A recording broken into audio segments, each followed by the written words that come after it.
polymers of amino acids, and they help in the structure and functional unit of whole body. They are the structural component of our body, because from protein various molecules are formed which involve in the biological function. They form the immunoglobulins which provides the immunity to our body. They form the hemoglobin, immunoglobulins. Then they form the hormones, enzymes. So these are all from the protein. And the daily intake of the protein ranges from 50 to 75 grams per day. According to normal adult life, the daily requirement for protein intake, it should be 1 gram per kg weight. So according to the body weight, the daily requirement of protein is 1 gram per kg weight. So when we cook because it is not easily digestible, so when we cook the food, the heat they causes partial digestion of the protein. Otherwise, if we consume the protein uncooked, so there is difficulty in the digestion. And the enzymes that help in the digestion of the proteins, they comes in the category of hydrolase. These are digestive enzymes. There are 7 classes of enzymes, and for the digestion of protein, the enzyme that is used are of hydrolase category. So these enzymes which are involved in the digestion of the protein, they are secreted as zymogens. Zymogens, these are inactive form of the enzymes which on activation they convert into the active form. Otherwise, it will hamper the intestinal lumen and damage or help causes the self digestion of the cell. तो इसलिए ये zymogen form में inactive form में release होते हैं, उसके बाद वो active form में होते हैं. Otherwise, it will cause auto digestion of the cell. So proteolytic means the enzyme that is used in the digestion of the protein. There are of 2 categories, endopeptidase or exopeptidase. The name peptidase, what it suggests is break the peptide bond. So exo means when it occurs on the outside of the amino acid sequence, and if it is occur in between, so it is known as endopeptidase. So the structure of the amino acid, one is the N-terminal, another is the carboxylic terminal. So the exopeptidase will affect either the N-terminal or the amino terminal or carboxylic terminal, and endopeptidase act between the inside of the peptide bond. Understood? So endopeptidase, they broke the peptide bond of the inside protein and make it a smaller unit. The enzymes include pepsin, trypsin, chymotrypsin and elastase. And the exopeptidase, on the basis of the type of the region, it is carboxypeptidase or aminopeptidase. Carboxyl and पर जो act करता है उसे हम carboxypeptidase बोलेंगे, and जो amino terminal पे act करता है उसे हम अमीनोपेप्टाइडेज बोलेंगे. So this is how protease act.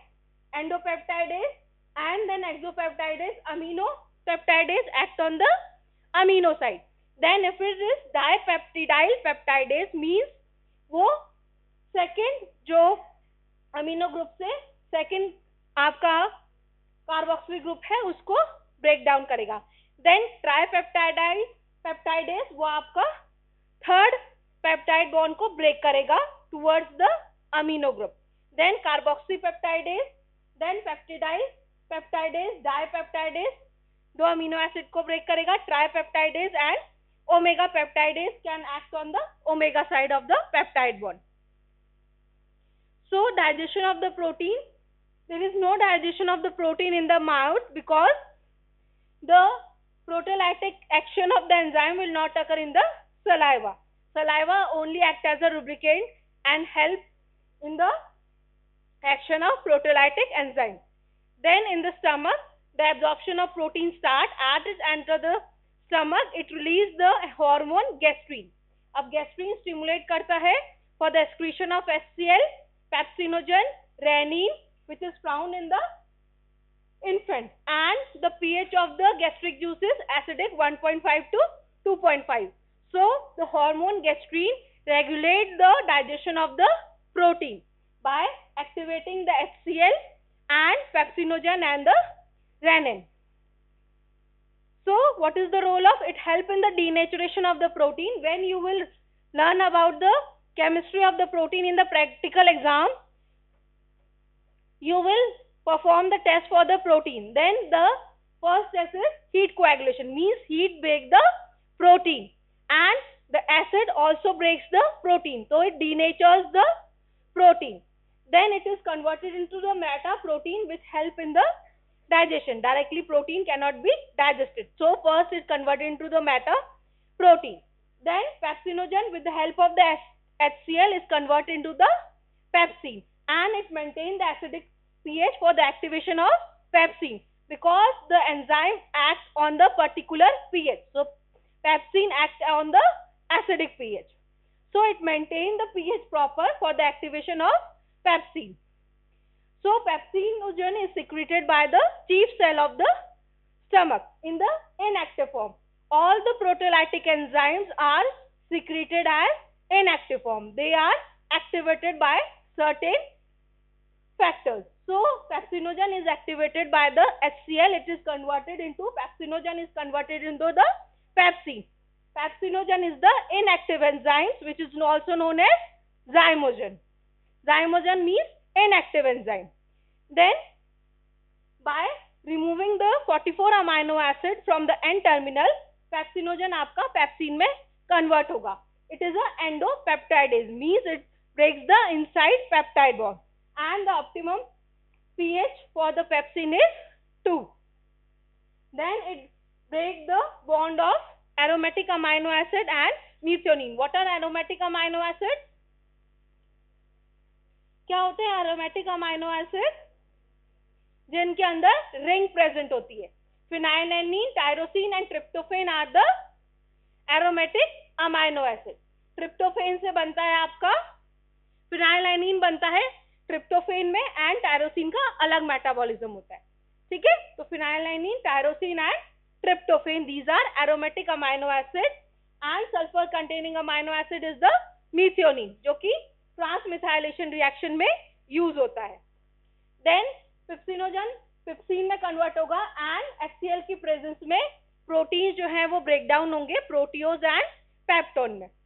Then आपका रेनिन जो होता है वो उसको हम काइमोसिन भी बोलते हैं, जो कि सिर्फ इन्फेंट्स में प्रेजेंट होता है, and it involves the conversion of milk into the paracasein, and the renin is absent in the adult.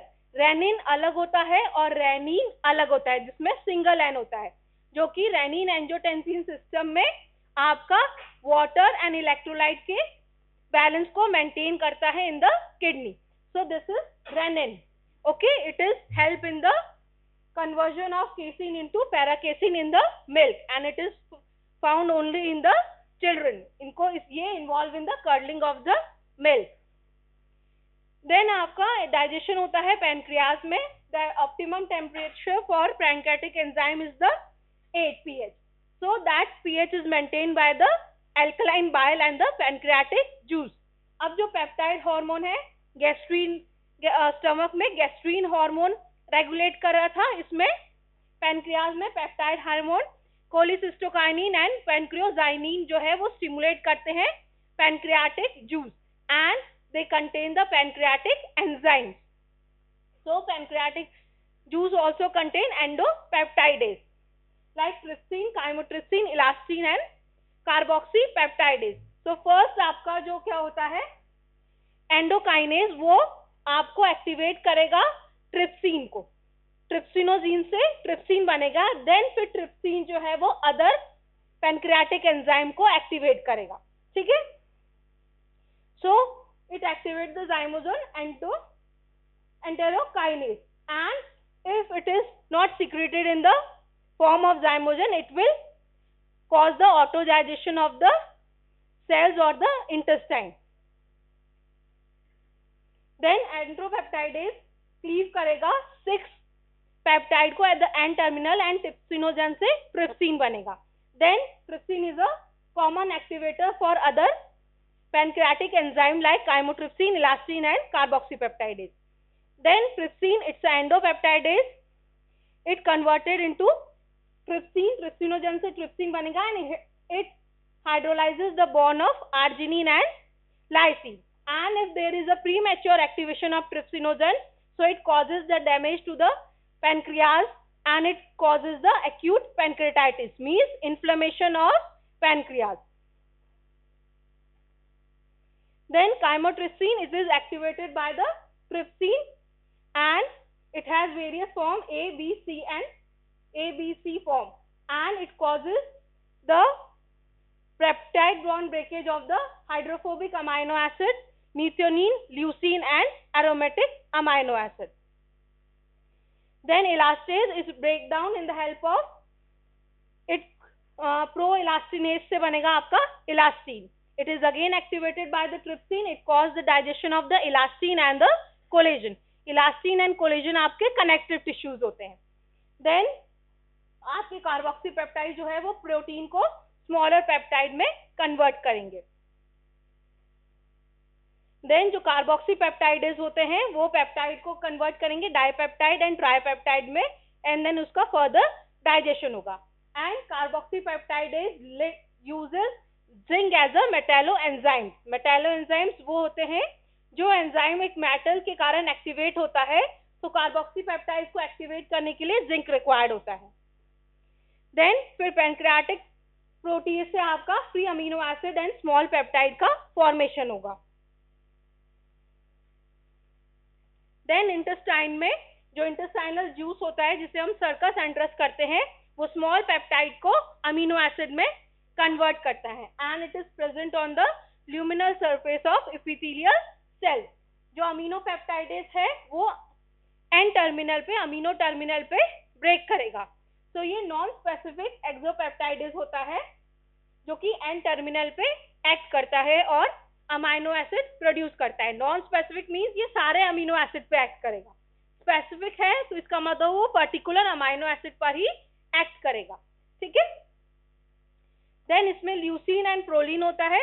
Leucine amino acid जो है वो बेसिक अमीनो एसिड और ग्लाइसिन के एन टर्मिनल पे एक्ट करेगा. बेसिक अमीनो एसिड कौन से होते हैं?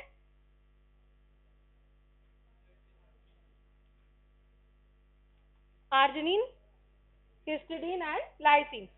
देन प्रोलीन जो है वो प्रोलीन के टर्मिनल पे एक्ट करेगा. Proline amino peptidase and di and tri peptidase means वो जो डाई एंड ट्राई पेप्टाइड बने हैं आपके पैंक्रियाटिक पेप्टाइडेज से उसको ब्रेक करके फ्री अमीनो एसिड का फॉर्मेशन करेगा. इस तरीके से आपका प्रोटीन का डाइजेशन होता है. ठीक है. स्टमक में हो गया pepsin and rennin. Then pancreas में trypsin, chymotrypsin, elastase, carboxypeptidase a and b and intestine में क्या होते हैं? Amino peptidase and di and tripeptidase. ठीक है. यह आपकी समरी है. अब एब्जॉर्प्शन जो होता है वो प्रोटीन का जो अमाइनो एसिड प्रोटीन से अब आपका अमाइनो एसिड बन गया. अब वो अमाइनो एसिड जो है वो इंटेस्टाइनल में स्मॉल इंटेस्टाइन में एब्जॉर्ब होगा. तो ये एनर्जी रिक्वायर्ड प्रोसेस है. या तो कैरियर मीडिएटेड होगा या सोडियम डिपेंडेंट एटीपी ट्रांसपोर्ट के थ्रू आपका अमीनो एसिड एब्जॉर्ब होंगे. तो 3 डिफरेंट टाइप्स के कैरियर होते हैं. एक होता है न्यूट्रल अमीनो एसिड कैरियर जिसमें alanine, valine, leucine, methionine, phenylalanine, tyrosine and isoleucine वो एब्जॉर्ब होते हैं. देन बेसिक अमीनो एसिड में लाइसिन एंड आर्जिनिन, साथ में सिस्टीन भी होता है. देन थर्ड होता है आपका immuno amino acid and glycine. Immuno amino acid में आपका प्रोलीन आता है. Then acidic amino acid and beta amino acid. तो ये डिफरेंट अमीनो एसिड के एब्जॉर्प्शन के लिए डिफरेंट कैरियर है. ठीक है. अब क्या होता है जो ड्राई एंड ट्राइपेप्टाइड होते हैं ब्रश बॉर्डर से एब्जॉर्ब होते हैं एंड सिंगल अमीनो एसिड जो है वो पोर्टल वेन के थ्रू जाके उसका वेरियस सर्कुलेशन में हो जाता है. यदि ये प्रॉपरली डाइजेस्टेड नहीं होते, लार्ज प्रोटीन रह जाते हैं, तो प्रोटीन किस की तरह एक्ट करते हैं? एज अ इम्यूनोग्लोबिन की तरह. तो वो एलर्जिक, तो हमारा इम्यूनोग्लोबिन का क्या काम होता है? हमारी बॉडी को डिफेंड करना. तो वो IgA रिलीज करते हैं जो कि आपका एलर्जिक रिएक्शन स्टिमुलेट करता है. सो जो अनडाइजेस्टेड प्रोटीन होता है वो आपका फूड एलर्जीज प्रोवाइड करते, वो आपका फूड एलर्जीज करते हैं, ठीक है। तो यदि प्रॉपरली डाइजेस्ट नहीं हुआ तो वो आपका पोर्टल वेन में रह जाएगा, इंटेस्टाइन में प्रॉपरली एब्जॉर्ब नहीं हो पाएगा। तो जो अनडाइजेस्टेड प्रोटीन है वो आपका इम्यूनोग्लोबिन सिक्रीट करते हैं और उसके कारण जो है आपका एलर्जिक रिएक्शन हो जाती है, ठीक है। तो लार्ज मॉलिक्यूल ब्लड स्ट्रीम में ही रहेंगे जो कि इम्यूनोलॉजिकल इफेक्ट करके एंटीबॉडी रिलीज करेंगे। सो एंटीबॉडी रिएक्शन होगी तो एलर्जीज हो जाएगी। तो मेनली एलर्जी प्रोटीन किससे होती है? मिल्क, फिश, जो most common cause of protein allergy है दैट इज केसीन से एलर्जी होती है। मिल्क में क्या होता है? केसीन। एंड फिश में जो प्रोटीन होता है वो आपका पार्शली डाइजेस्टेड रह जाता है, जिसके कारण इम्यूनोजेनिक इफेक्ट के कारण एंटीबॉडी रिएक्शन होती है और उससे एलर्जीज होती है, ठीक है। तो अनडाइजेस्टेड प्रोटीन जो है वो फूड एलर्जीज कॉज करता है, ठीक है। देन मिंसर साइकिल या गामा ग्लूटामाइल साइकिल, ये आपके इंटेस्टाइन, किडनी एंड ब्रेन पे एक्ट करती है, जो कि क्या करती है? अमीनो एसिड का एब्जॉर्प्शन करती है with the help of the gamma glutamyl cycle. अब जो ग्लूटाथायोन है इट्स अ ट्राइपेप्टाइड, इसके वेरियस रोल है, ये एज अ एंटीऑक्सीडेंट यूज होता है हमारी बॉडी में। ग्लूटाथायोन आप कई मेटाबॉलिज्म में ग्लूटाथायोन पढ़ेंगे, ठीक है। ये ट्राइपेप्टाइड है, इसमें मींस 3 अमाइनो एसिड होते हैं, ग्लूटामेट, ग्लाइसिन एंड सिस्टीन, ठीक है। तो क्योंकि गामा से ग्लूटामाइल अटैच है तो इसे हम बोलते हैं गामा ग्लूटामाइल सिस्टीन ग्लाइसिन, ठीक है। तो इसमें 3 अमाइनो एसिड होते हैं, glutamate, cysteine and glycine, glutathione, ठीक है। तो अब क्या होता है? अमीनो एसिड जैसे ही ग्लूटाथायोन एब्जॉर्प्शन के लिए क्या होगा? आपका मेम्ब्रेन के साइड में ग्लूटाथायोन अमीनो एसिड से बाइंड कर जाएगा, जिससे बनेगा आपका गामा ग्लूटामाइल अमाइनो एसिड। फिर क्या टाइम है बेटा क्लास का? इधर बैठ जाइए आपको, कोई बात, ठीक है। तो गामा ग्लूटामाइल अमाइनो एसिड बन जाएगा, फिर गामा ग्लूटामाइल ट्रांसफरेज से आपका ग्लूटामेट अलग हो जाएगा और अमाइनो एसिड जो है वो सेल के अंदर एब्जॉर्ब हो जाएगा, फिर वापस ग्लूटामेट से आपका ग्लूटाथायोन बन जाएगा। तो ये होती है आपकी मैनचेस्टर साइकिल या गामा ग्लूटामाइल साइकिल। इसमें 3 ATP यूज होते हैं, ठीक है। ये आपका अमाइनो एसिड है और ये ग्लूटामेट से बाइंड होके आपका ग्लूटामाइल अमाइनो एसिड बनेगा, ठीक है। और सिस्टीन और ग्लाइसिन अलग अलग ब्रेक डाउन हो जाएंगे। अब गामा ग्लूटामाइल ट्रांसफरेज क्या करेगा? आपका ग्लूटामाइल अमाइनो एसिड बन गया, फिर उसके बाद साइक्लोट्रांसफरेज से अमाइनो एसिड आपके सेल में आ जाएगा और फिर आपका बनेगा ऑक्सोप्रोलिन, फिर उससे बनेगा आपका ग्लूटामेट, ऑक्सोप्रोलिनेज से फिर आपका ग्लूटामेट बनेगा। अब ग्लूटामेट में फर्स्ट ज्वाइन होगा सिस्टीन, देन फिर होगा ग्लाइसिन, इस तरीके से फिर वापस ग्लूटाथायोन बन जाएगा, ठीक है। सो इस पूरे साइकिल में 3 ATP यूज होते हैं। इस तरीके से आपका अमाइनो एसिड जो है वो सेल के अंदर आता है, ठीक है। तो ये आपका सोडियम पोटेशियम के थ्रू, कैरियर मीडिएटेड के थ्रू अमाइनो एसिड एब्जॉर्ब होते हैं,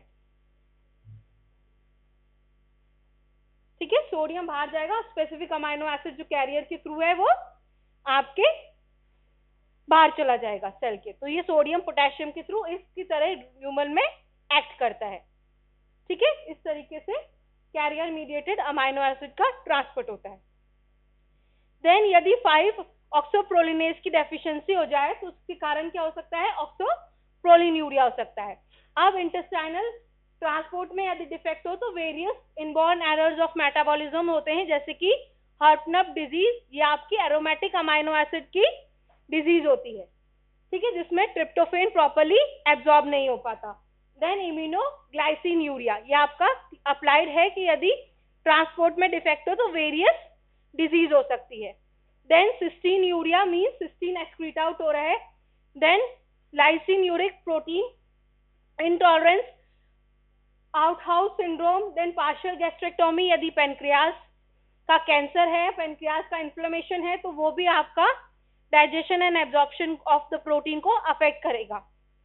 देन आपका प्रोटीन लूजिंग एंटेरोपैथी मीन्स इसमें गैस्ट्रोइंटेस्टाइनल ट्रैक्ट से प्रोटीन एक्सेसिवली एक्सक्रीट आउट हो रहा है, उस प्रॉब्लम को बोलते हैं protein losing enteropathy.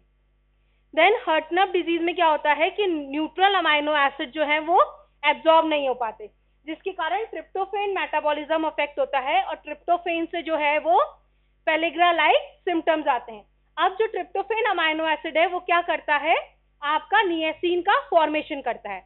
Niacin is the B3 types of vitamin, और यदि नियासिन की डेफिशिएंसी हो जाती है तो उससे क्या हो जाता है, पेलिग्रा डिजीज हो जाती है। ठीक है, तो ट्रिप्टोफेन का मैकेनिज्म एब्जॉर्प्शन अफेक्ट होगा तो पेलिग्रा लाइक सिम्टम्स होंगे क्योंकि B3 की डेफिशिएंसी हो रही है।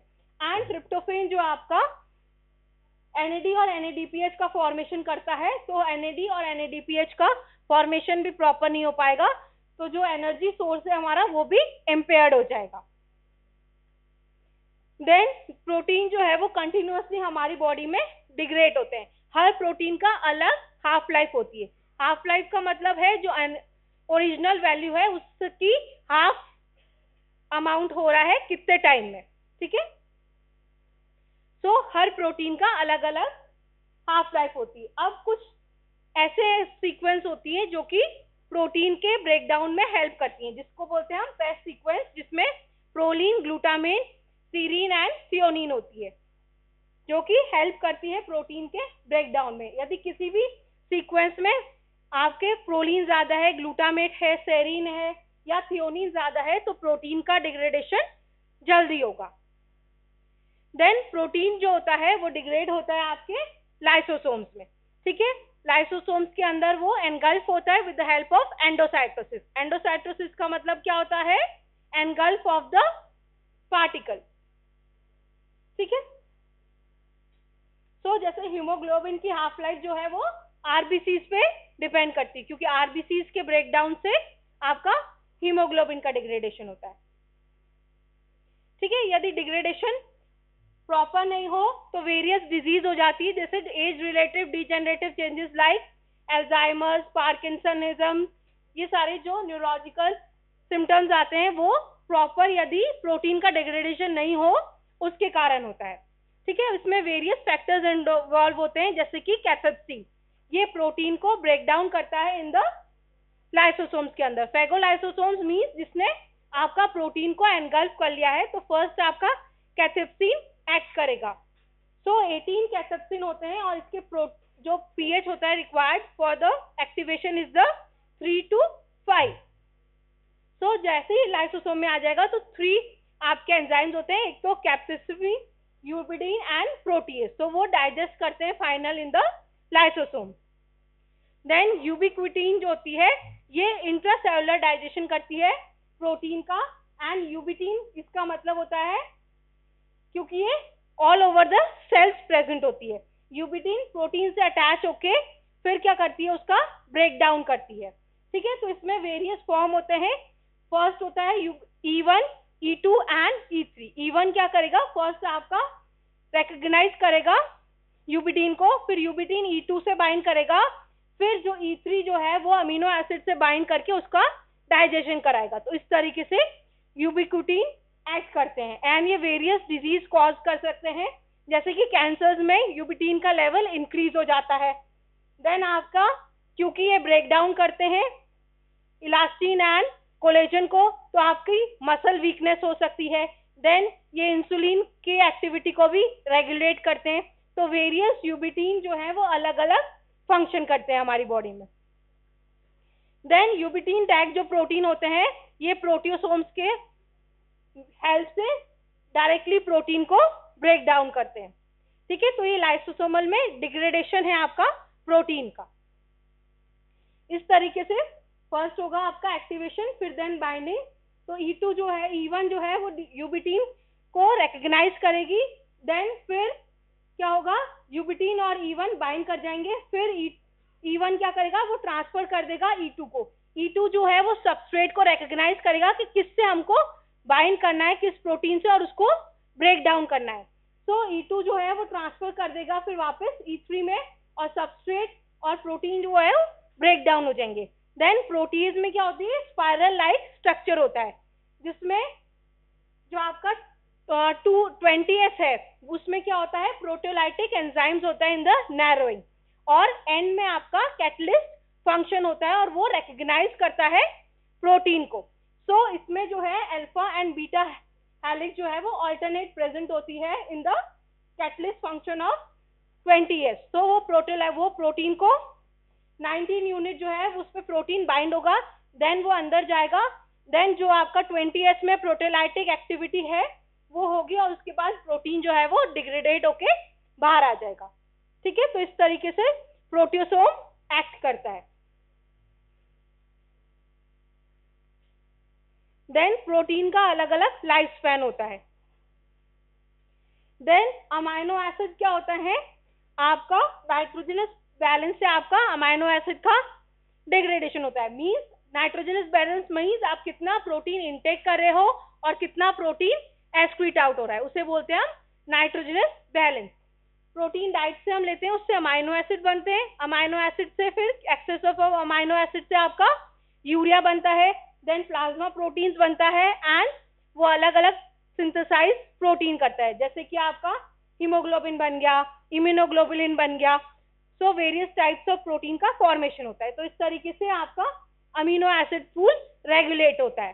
सो पॉजिटिव नाइट्रोजनस बैलेंस क्या होता है कि आपका जब इनटेक ज्यादा हो, जैसे कि ग्रोइंग एज हो गई, प्रेगनेंसी हो गई, तो इसमें आपका पॉजिटिव नाइट्रोजनस बैलेंस आएगा। और नेगेटिव नाइट्रोजनस बैलेंस यानी कि यदि फीवर है, क्रोनिक इलनेस है, कन्वल्सन्स है, मीन्स जो जिसमें आपकी बॉडी प्रोटीन को ब्रेक डाउन करेगी, तो उसे हम नेगेटिव नाइट्रोजनस बेस कहते हैं।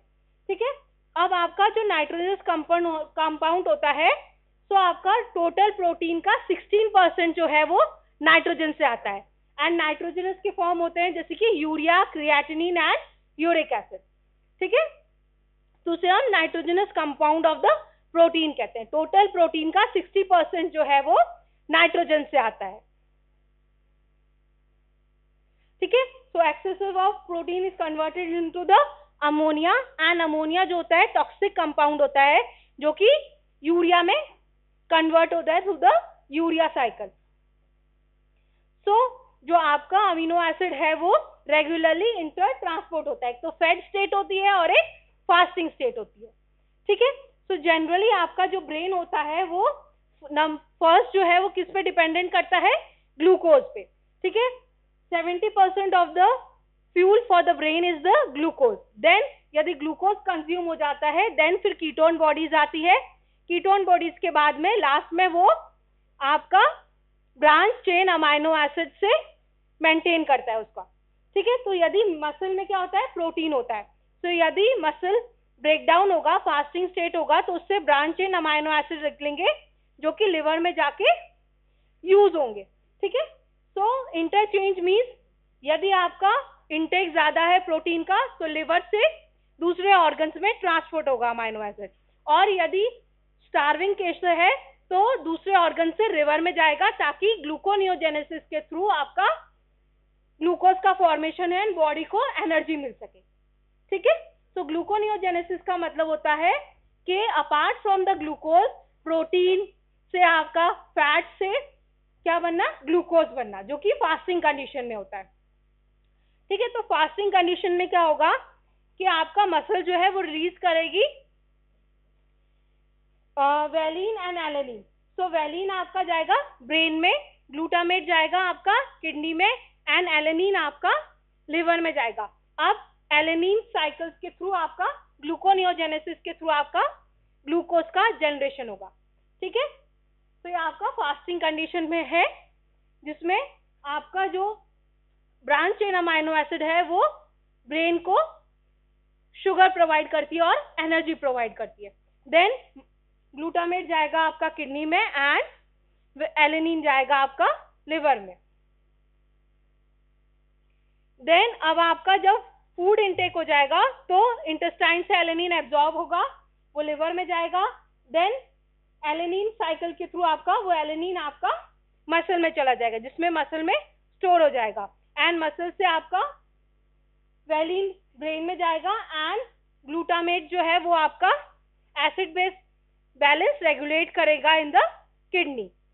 ठीक है, ग्लूटामेट क्योंकि आपका किडनी का फंक्शन क्या होता है, वाटर एंड इलेक्ट्रोलाइट को बैलेंस करना।